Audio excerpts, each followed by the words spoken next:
start that. Good evening. My name is Anthony Martin. I am currently the Director of School Resources and Supports. One of the areas that I get the pleasure and privilege of overseeing is our district's local control and accountability plan, more frequently referred to as our LCAP.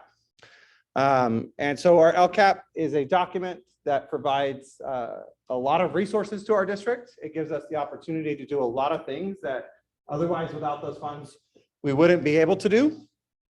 And so tonight our meeting is to go over what those numbers look like. How much are we allocating to the different actions throughout the LCAP, and what does that mean for our students, and what do those services look like? So I think it's important to start out with our goals and our pillars. If you've been around the district for a little bit now, you'll know that we really have worked to develop a strategic plan that was done in conjunction with Student Education. I believe last year is when we came out with the final pillars, correct, Mr. Mendoza? 2 years ago. Wow. So we aligned our LCAP this year with our pillars so that when you look at our strategic plan and you see pillar 1, goal 1 matches that, and that's really all about student success. And so we really want to improve the college and career readiness by the metrics that are listed in the LCAP, but also the culture and climate, because we know that in order for students to learn, they have to feel safe and they have to feel secure and they have to have an environment that is welcoming. And so all of that is wrapped into pillar 1. I will tell you, pillar 1 is the largest. It has the most actions. So it will take us a few slides to get through all of the pillar 1 actions. But that's also because we are a school district and our focus is on our students. And so for this, we'll move on to our actions. So goal 1, action 101 is site-specific programs. And so what this is funding that is allocated to our school sites, such as Burton Elementary, SCA Lombardi, Summit Collegiate High School, JMA, Oak Grove, all 9 sites, SCIA. All 9 of our sites are allocated funds based upon their enrollment, based upon their unduplicated counts. And that's how they fund a number of activities at their sites. If they would decide they want to do additional field trips beyond what the district provides, that's what pays for it. So it really, that funding is at the site level. If you're interested in being able to help have a say in that and know more about that, I would encourage you to reach out to your principal or vice principal to become a part of school site council. They take all of that information to school site council, and then school site council looks at it. The other important thing to note, we are very lucky in this district because we get to write 2 LCAPs, actually.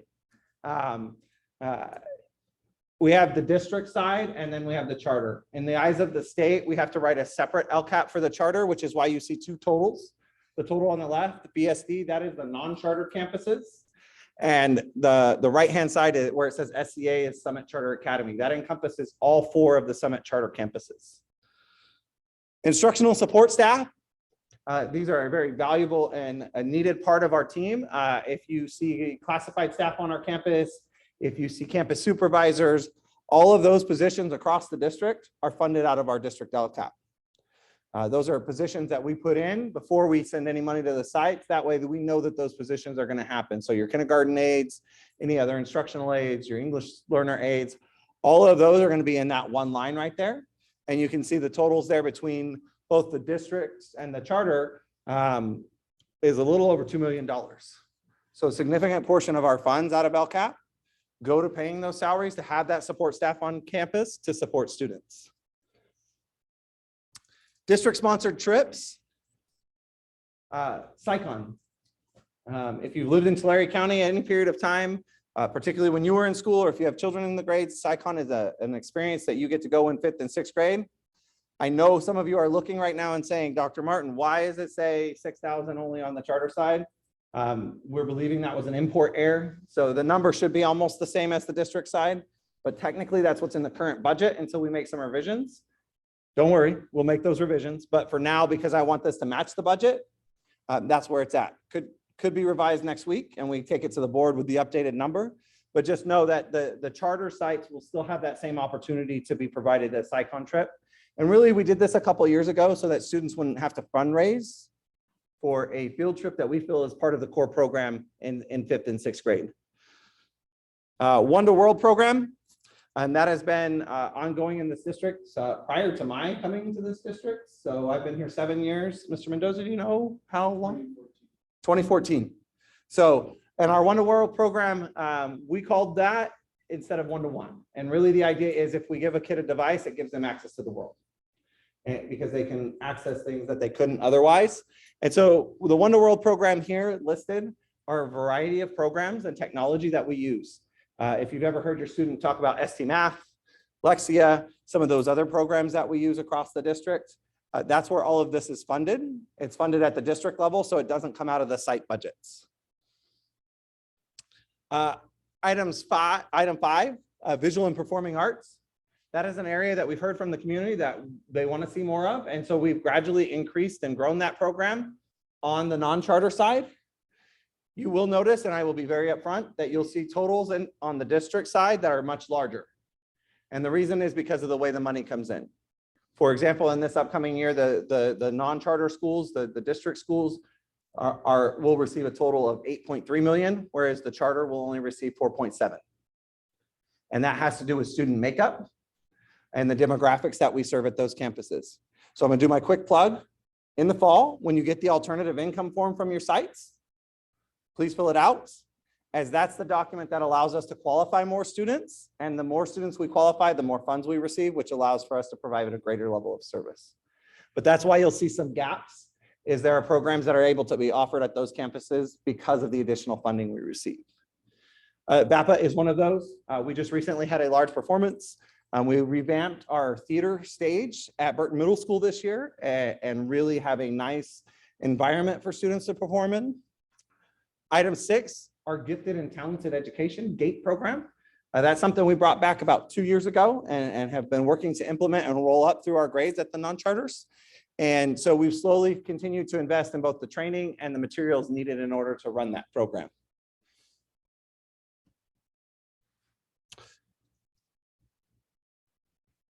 Supplemental instructional programs. This is some of the things that we use outside of the classroom. Project Lead the Way was a big piece in the past. And so some of those remnants of refills and things like that are still in there. And so we want to make sure we continue that. Item 108, it is the one place in my LCAP where they don't match from district to charter. So that's why you see a slash there. On the district side, that's what we provide for our BMS leadership program that we've run for the last several years. Gives students an opportunity to be a part of leadership, have field trips, and interact with business leaders across our community. And then on the charter side, you'll see a significantly larger number. That's not for a leadership class. That is for our intervention teachers. So we provide at Summit Charter Academy Lombardi, Summit Charter Academy Matthew. We have a full-time intervention teacher to support students in those grade levels.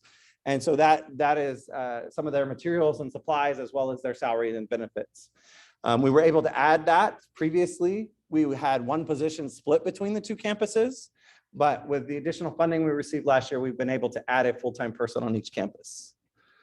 Item 9, because of some additional funding we received this year on the district side, we were able to add additional intervention support. So we added classified staff to the intervention rooms, 2 aides, 4 hours each per every intervention teacher.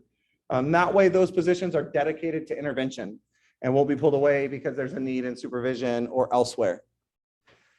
And then lastly, in the ones right there, dual immersion support. We began this year rolling out dual immersion at 2 of our campuses, Jim Maples Academy and Oak Grove.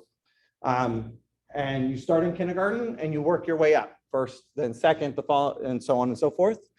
And so what we need to do is, as we build that program, we need to have materials.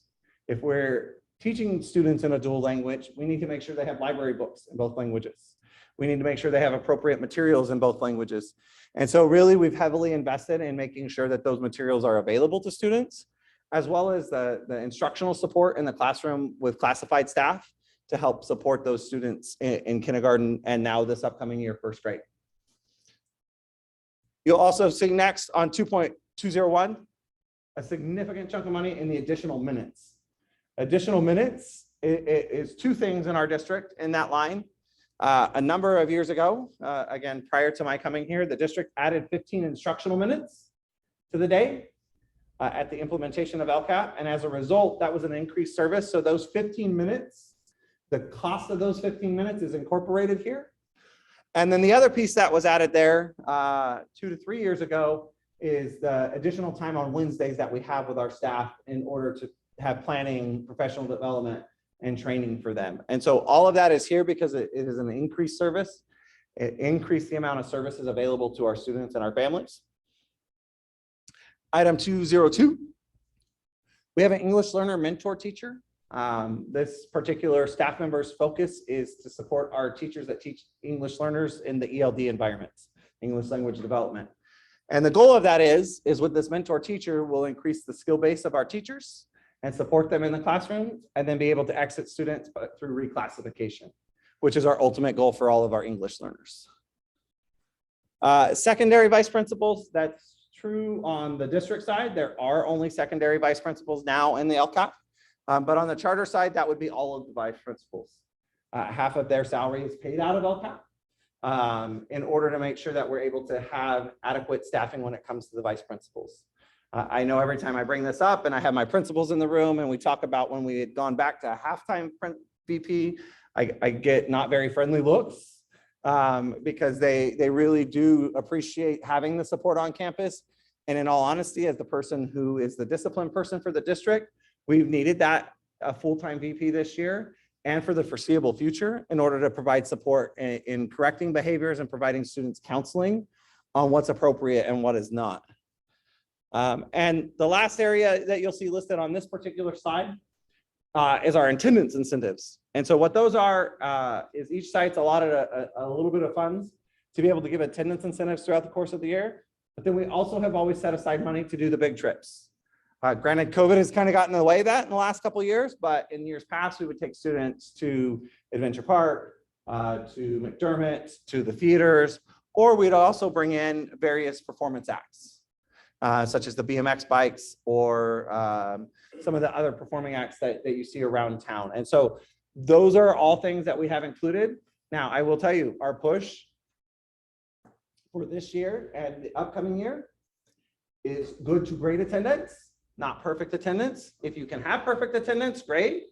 But again, really with being cognizant of COVID and what is in our communities, if a kid is ill, if a student is sick, we want that student to stay home to protect themselves, to protect the students, and to protect the rest of the campus. And so we know that if we say you're going to get an award and a trip for perfect attendance, that there will be kids that are brought to school sick.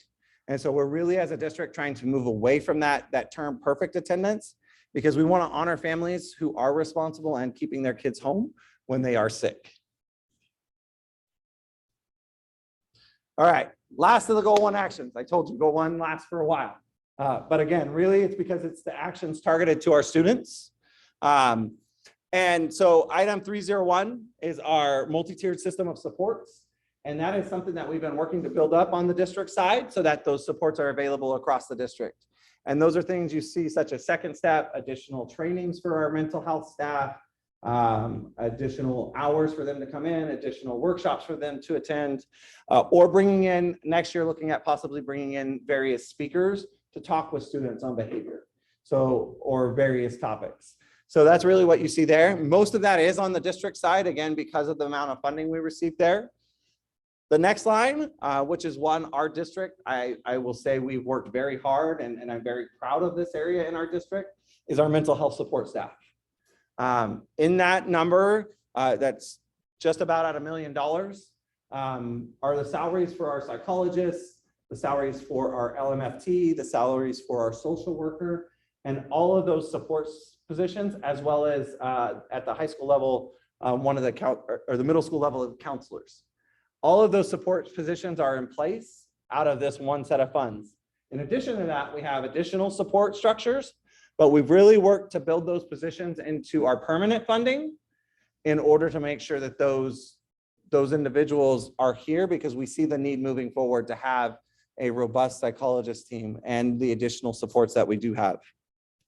Another area that we've seen significant increases in LCAP over the last couple of years is our school nurse. That school nurse and helping staff that you see in that line, that 285 and 243,000, with the changes in the funding and with the additions that we've received, we've been able to add nursing staff, both RNs as well as health aides, as well as LVNs. And so we've really been able to try and get staffing in. So when things happen on a campus, we have the appropriate staffing. And really this year with COVID, having that support structure in place. So when quarantines needed to happen, phone calls needed to happen, we had the appropriate personnel. 304 or 1304 is our Capturing Kids' Hearts. If you've been in Burton District at all for a number of years, you will know we are a Capturing Kids' Hearts Showcase District. It is the program that we believe is our foundation on how we interact with one another and with children. And so it is a training all staff members go through across the district, regardless of what your job classification is. And so that requires us to continue ongoing training as we are hiring new staff every year. As we're bringing new people on the team, we want to make sure that they are given those tenets and they can hear the same thing that we've all heard and then put that into practice. It also gives us a common language. For example, during our meeting earlier today, I held up a T over the top of my head with my hands, and our whole management team knew that that meant it was time to stop talking. It's a common thing that we do across the district. We have for the last number of years because that's part of the timeout that we talk about in Capturing Kids' Hearts. Teachers will use it with students, and it's a great way to get attention without having to get louder and louder and louder to try and compensate for some of our students who may not hear you. And so that's all part of that Capturing Kids' Hearts and creating that baseline of a program. Item 401 is our data platforms. If we want to improve student success, we have to know where our students are. And so when we're talking about these data platforms, that's really around Edulastic and some of those other programs that allow for us to analyze student achievement data so we can see where are the gaps, how do we fill them, and what can we do to improve them. And then the last piece is it says assessment coordinator, but that's actually a bit of a misnomer because we're adding another coordinator paid out of there this year. And so it will be a couple of our curriculum coordinators that are in there who provide support to both on the assessment side, but also on the academic side. Once we get those results, how do we move forward with that? What supports do we have in place? What programs do we have that can support with that? Those are all of the goal one actions. As I said, the goal one is the heaviest. It contains the most amount of actions. It also contains the most amount of money by a long shot, because that really is what we believe as a district where we should be putting our money is back into the services our students receive. And not that the other items won't have student services, but this is really where we feel it should be targeted to be in alignment with our strategic plan. Goal two, employee engagement. And we really want to improve that employee engagement. And here's how we're doing it. Mentor teachers. Mentor teachers is a staff member who is an out of the classroom teacher who is able to provide coaching to other teachers. That teacher will go in and provide feedback on how the lesson went. And because it's another teacher, it's closer to a peer than if an administrator comes in. And so there's a less of value to feel to it. And so the goal of that is providing that support structure, and particularly for our new teachers.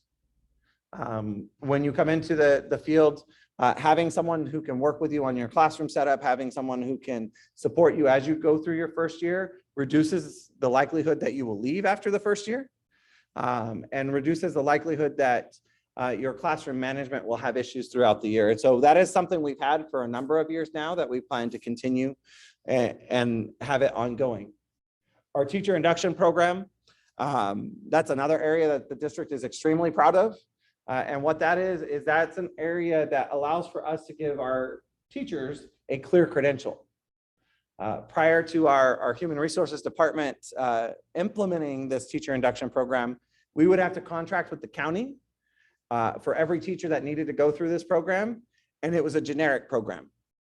TCOE, Tulare County Office of Ed, has a teacher induction program, formerly known as BITSA, that is generic for all the county teachers that go through that program. Whereas our teacher induction program is really tailored to the needs of our district. And so by having that program, we're able to get teachers on board, go through our program, have our support, and really work with them in their first couple of years of teaching as they're trying to clear that credential to ensure they have the training we think they need, as opposed to just generic training that's provided across the entire county. Additionally, it saves us money. It is, at this point in time, it has been significantly cheaper for us as a district to run our teachers through our teacher induction program here in district than it would be to contract with TCOE to provide those services. And so not only do we get a better model that I feel meets our needs, we also then get to redirect those funds into supporting students in a different way.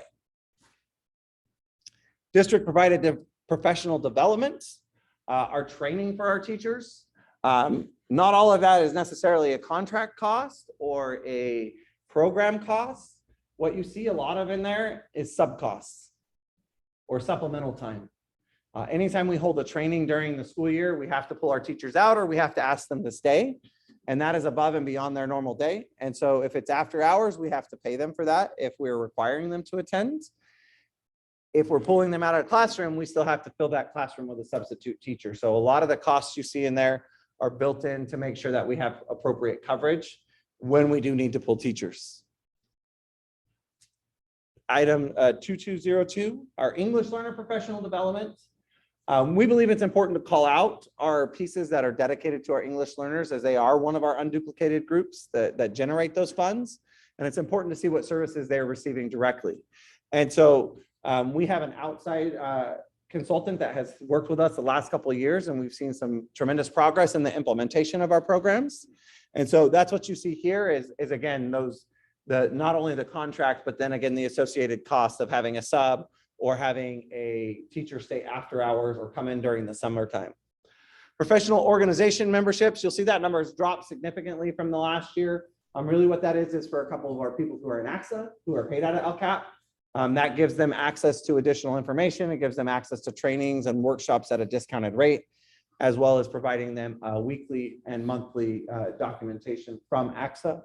And that allows for us, AXA is the Association of California School Administrators.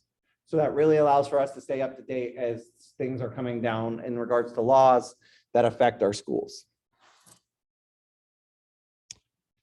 See, goal 2, lost shorter. It's only one slide. The rest are only one slide each. So goal 3 is our pillar 3, and that's our family and community partnerships. We really want to make sure that our families and our student and our community feel engaged and partnered with us. And so in order to do that, we at Burton, we have our communications department. Ms. Ortega and her team work on that to get that information out to you and to be out at our sites. We really try and have a good social media presence. We really try and make sure that we can highlight and showcase all 9 of our campuses on our district page. And so having that person in that role allows for that. If you received the Parent Square notification today that this meeting was tonight, that came from Ms. Ortega. And so her support with that allows for us to get those messages out. The next item is Parent Square, our parent communication system. We transitioned this year from Blackboard, our own app, to Parent Square because it integrates with Aries better. And so we'll continue using that moving forward. So that way we're able to communicate with parents in a 2-way communication so that parents, if they need to contact a teacher, can then do so through that app. About 4 or 5 years ago, the next item, we added an additional clerk to our campuses in order to support our office staff. One of the goals of LCAP is maintaining and monitoring and improving student attendance. And so in order to do that, several years ago, we added this additional clerk so office staff would have sufficient time to be able to go in and code students correctly, make those phone calls, and find out what's going on with students at home. Parent involvement activities. We've done PK in the past. This year at JMA, we've done our Parent Academy, and we'll be looking to expand those various programs. And so what this does is this allows for us to have that funding either to pay staff to stay late, to bring in outside entities, or to bring in an outside program for whatever best meets the needs of that particular campus. Our community liaison is a position that goes out into our community that supports our largely attendance in this particular case, but also connecting parents with resources and really looking at what resources we can get our families to help improve student attendance. Sometimes the issue is they don't have a car. So how can we work with them to either get transportation through us if they live within our boundaries, within an appropriate distance? How do we look to see, can we look at maybe a city bus pass or various other things potentially to support that family. And so she works to connect them with resources both inside and out as she's making visits in regards to students' attendance. The last item here is an item that is very important to me because I oversee it, but also because this alternative income form that you heard me talk about earlier that you'll see come home in the spring or in the fall really allows for us to determine what students are eligible for that additional funding. When that form is completed, if a student qualifies for free or reduced lunch on that form, that is another student that counts as an unduplicated student, which then gets us additional funding. To put it in perspective, the district is approximately, the non-charter side is in the 80s as a whole. The charter side is in the mid-60s. To give you an idea of our unduplicated count. And that is the difference in our funding. And that's why you see such a big discrepancy there. Oftentimes we hear from parents that they don't want to fill it out because they're not going to qualify or they don't want free lunch anyway. Well, we're past the point where it's for lunch anymore. It's really just data collection for us so that we can say, hey, this student qualifies for additional funding for us so we can provide additional services. And I know it sounds like I'm talking a lot about money, but money is what allows for us to provide the services to students. Without the data to generate the funds, I can't put those funds in the LCAP and then we can't get those services to students. I would love for our charter to have 100% return rate over all 4 of our campuses and see that number go from the mid-60s to the mid-70s. Because we've seen it go up over the last 3-4 years as we've started collecting more data. So I still think we're missing kids from some of our families who don't want to fill it out. And ultimately, if they say no, we will respect that. But really, it's about the fact of we want to try and get additional resources for your kid. And I will tell you, those forms, they either come to my office or you submit them online, and I process every single one of those forms myself. That is not handed off to a staff member. That is taken care of directly by me as the director. So if there are any issues, you get a phone call from one of us, not somebody else, because I do understand that can be very sensitive and personal data. So that's my plug for the alternative income forms. You'll see them come home in the fall. I really do ask that if people ask you about it, or if you hear about it, or you hear someone say, I'm not going to fill it out, have them fill it out, because all they have to do is qualify for reduce. And a lot of times, especially with the way we're seeing inflation right now and with the scales changing and all of that, or with people being out of work due to COVID, a lot more people qualify for reduce than they think they do. So even if you have no intention of ever taking advantage of a meal program here at school, completing this form allows for us to have that data to get additional resources. I'm gonna step off my soapbox now and back to the presentation. But it really does, the more money we have, the more services we can push to the students. And so that helps us with that. Our goal 4, or pillar 4, as it's referred to in the strategic plan, is the improvement, efficiency, and innovation. It is the pillar that is unique to Burton, as we're told by our partners, Studer Education. And that's really because we as a district want to take an innovative approach. We want to be efficient. We want to be able to do things that other districts aren't doing and provide services to our students that others may not be able to. So how do we do that? Continuous improvement support. We have some staff that works on that piece. That is a portion of their salary. Studer Education, they are our partners. If you have completed a pulse survey this year as parents through Studer Education, that's our company that we work with. They provide us all those data results. They allow for us to see where we rank in that, as well as providing feedback on how we can improve. And they're also the ones that helped us develop and draft our current strategic plan. Technology replacement funds. This is one that I also feel is very important to our districts. We recognize that these amazing devices, like I have in front of me, that each of our students have, they all have a shelf life. And I will tell you that shelf life has gotten much shorter during COVID because of the amount of them going back and forth home. We've had a lot higher breakage rate than we would in years past, but that's just the circumstances we're in. We also know that even if they stay in perfect condition over time, they become obsolete. So even though everyone may have a brand new device now, in 3 to 5 years, those devices are going to need to be replaced. And so us as a district, with input from our community, have decided to make what I feel is a great financial decision and set aside funds every year to make sure that money is available, instead of 3 years from now saying, oh man, I need $3 million now to replace all these devices. We set aside $100 per student per year. No, it doesn't work out exactly to that number right there because there's some odd ends at the end, but it's at least $100 per student. And over the last couple of years, I will be perfectly honest with you, we've been able to replace devices at a much quicker rates because of some of the COVID funding we received, which has allowed for this money to be there. So that way, again, in 2 to 3 years, when those devices need to be replaced because they're just old, we'll have the funds available. Business support services. In order to process all this money that comes through here, all the checks that get written to our various vendors, all the payroll that comes through for all those salaries you heard about, our business support services line allows for us to provide adequate staffing in the business department to make sure that when a site submits a requisition and I approve it and it gets transferred to the district office, that it doesn't sit in a hole waiting because we're short-staffed at the district level. Another area that at us as a district that we've had in place for a number of years are deferred maintenance contribution. And that is a portion of LCAP that's set aside to help maintain our buildings and maintain our schools. The example I always like to use is we live in a very beautiful place that gets really hot in the summer, springtime.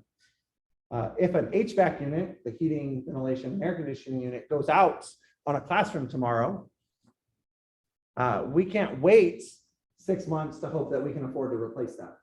And so what this funding does is allows for us to have funding set aside for that. And then in the event that we don't have those big major issues, it also allows us to maintain the aesthetics of our campuses. For example, we have 2 campuses right now that are just finished being painted, getting a repainting so that it can be up to date. We've had a couple campuses over the last few years that have had that done over the spring or over the summer break. Again, trying to make sure that our campuses have an environment that's welcoming to students. And so it's safe. We want to make sure that that's all there. Crossing guards.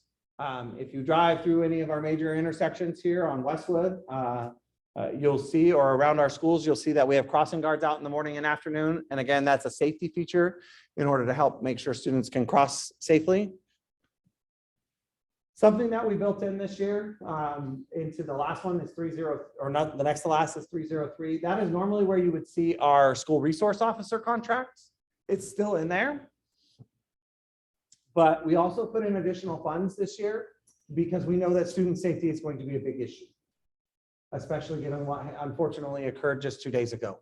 And so we've put some additional funding in there so that as ideas come from parents, family, and our board, we'll have funds already set aside that we can act right away when it comes to those safety issues. So the last one is SINA, which is School Innovations and Achievement. And what those contracts allow us to do is have a better grasp on our attendance as well as our behaviors. And so there are state laws that require us to notify teachers when a student is suspended. And one of our programs automatically generates that information for our teachers and sends it to them. So that way we're in compliance. Our attendance piece generates our SARB and excessive excused letter absences, as well as mails them out for us. This was something we used to do in-house, and my vice principals who've been around for a while will know that I'm hoping, and it's been a time saver. Mrs. Gamble, has it been a time saver? Because we're not stuffing the envelopes, we're not putting the postage on, we're not doing all of those things. It's taken care of automatically by the company now. And so that allows for our staff to focus more on why is the kid absent? What can we do to get him or her here? Instead of getting out just the paperwork side of things. So if you would have joined me in the mid-year or when I presented to the board mid-year, we did receive funding in the early portion of the year and had to provide a mid-year update. These were all of the things that we did at that time. Moved our LMFT in from ESSER to LCAP, moved some of our VPs, our RN, all those pieces were added mid-year because we saw an increase in funding. In addition to that, we carried all that stuff forward, but we also increased our mental health funds so that those resources are available. We again brought in, moved some of our physical health or health staff into permanent funding out of that one-time funding to ensure that those positions are here moving forward. continued all those services that we talked about. We also looked at increasing our GATE and VAPA funds this year compared to last year when you're looking at those programs. And then we continued to build the dual program, our dual immersion program, on the non-charter side. And so those are all the major increases that we've seen this year within our LCAP. And other areas have minor increases to account for salary changes and to account for contract changes. But those are the major areas. With all that being said, this is my last slide. So I would love if you have any questions, comments, feedback, we would love to hear them. We will be taking this to our board at the first meeting on June 6th for the public hearing. And then 2 weeks later, again on June 20th, for our official approval of the LCAP and the associated documents.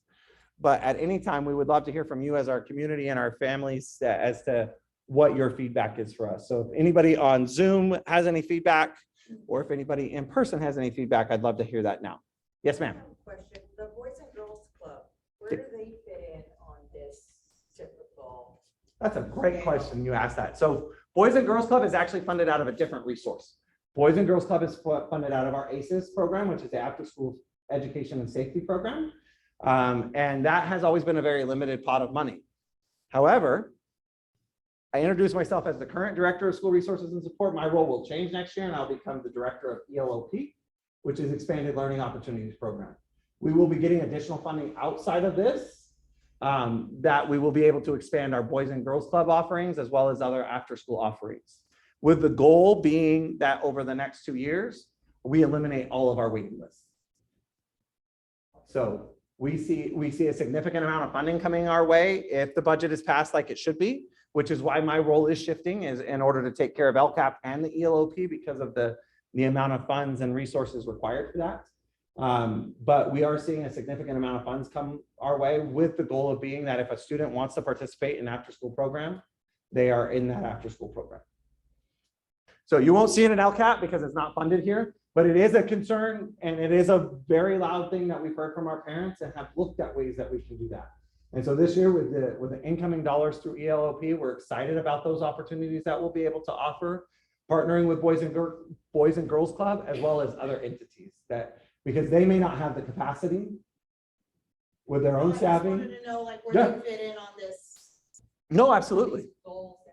So if I was going to put them in a goal, they would be under goal 1, our student success, and really under goal 1, we have 4 actions under goal 1 in our strategic plan, and one of them is co-curricular and extracurricular activities, opportunities for students during the day and after the day. So that's where it would fall in that first section.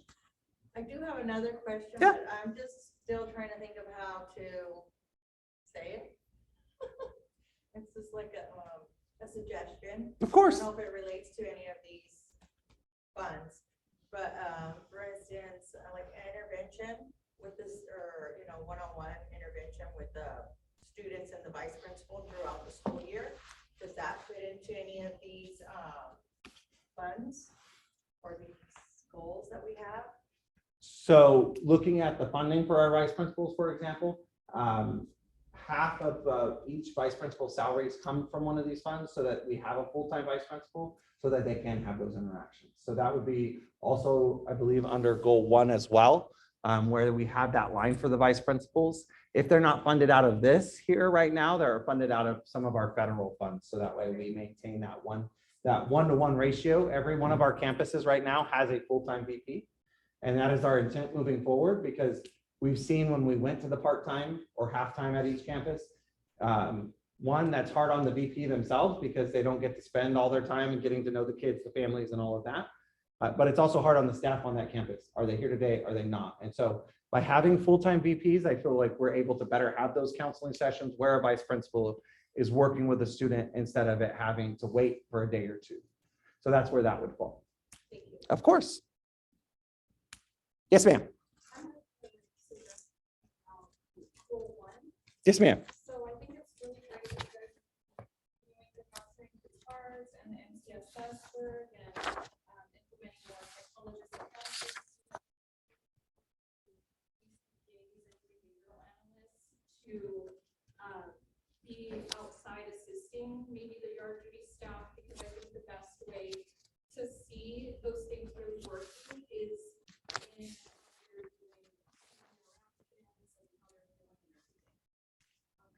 believe that you have any on campus for JNA anyway, so I wanted to bring that up. Perfect. Thank you for your input. That is an area we have talked about as a district in some of those mental health and MTSS funds of how can we reuse those resources to add different behavioral supports across our district. So thank you for the feedback. That allows for us as we move forward to have additional input to make those decisions and justify why we put them in there. Thank you. Yes, ma'am.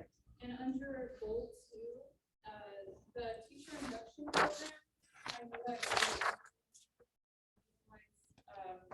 that program in the district, and I'm wondering if the desired outcome for your 2023-24 is fully credentialed teachers at 100%. Will the continuation of this teacher induction program or expansion of it, will that affect that desired outcome at 100%? So our goal is fully credentialed teachers, and that allows for them to be cleared, their full clear credential. And so as we're able to expand that program, one of the areas we've talked about expanding that is potentially special ed. Mrs. Weisenberger, correct me if I'm wrong. So by having those additional programs, we can make sure our teachers are fully credentialed. Now, with that being said, that is our goal. Unfortunately, sometimes due to turnover, we may not be able to meet that goal, but our teacher induction program does allow for us to meet that in a more timely manner.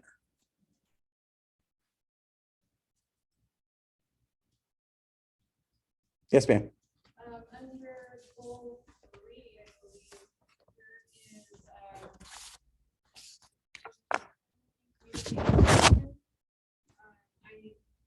I didn't see it on here, but I'm wondering if one of the metrics is still that you're going to be measuring for the schools with is still the invitation sent to all parents for all appropriate events.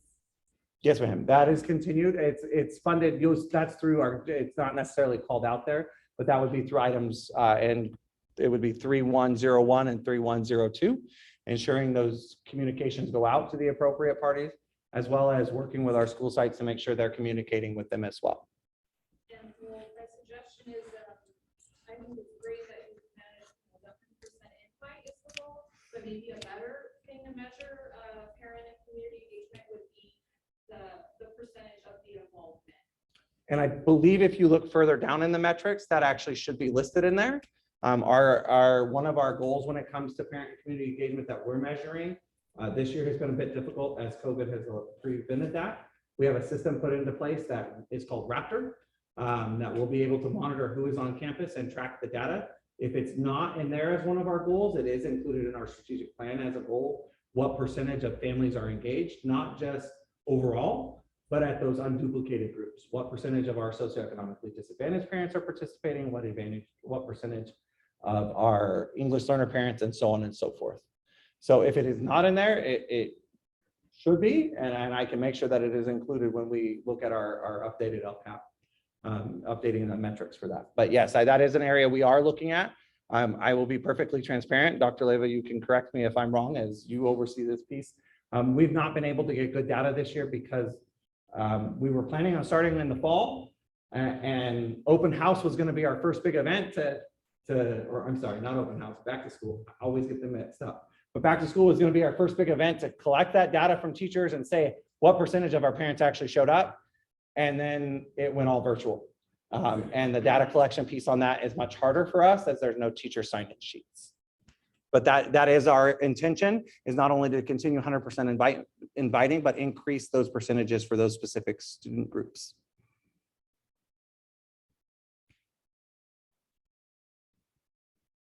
Any other questions? Yes, ma'am. Do you send text messages at all ever? Like, is that part of any of the, I know you mentioned that there's like the app. So Parent Square, it can send out text messages if parents sign up to have those text messages sent, or it can send you emails. Or in the case of certain alerts, if they are designated as high alert, they will actually go both to your email and to your text message. If you've elected to do that, we have to have permission before we can send it to you via text message. Otherwise, we break various spam laws. But once the parent has selected that, it can go out via text message, email, or if in the case of certain events or emergencies, it will go out to both, as well as the app notification. Yeah. don't think you have your most recent website, but I really would like. But I like how it has like.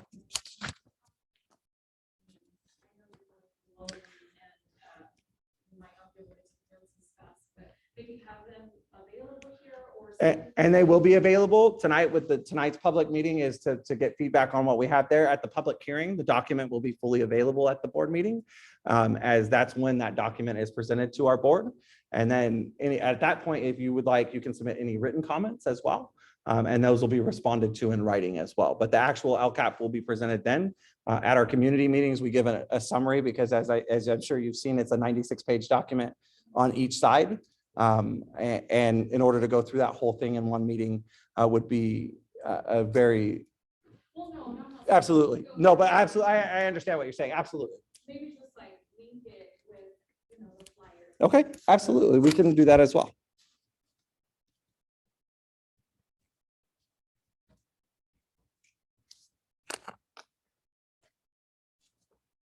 Any other question, comments, or feedback?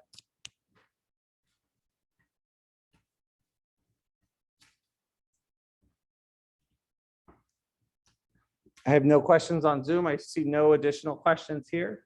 If you would like, I'm happy. I will be here for a little bit after the meeting right now. If you have specific questions that you want to ask me in person, as opposed to in front of the whole group, I'd be happy to answer those for you. Otherwise, I'd like to thank you for joining us this evening, and I hope you have a wonderful night. We invite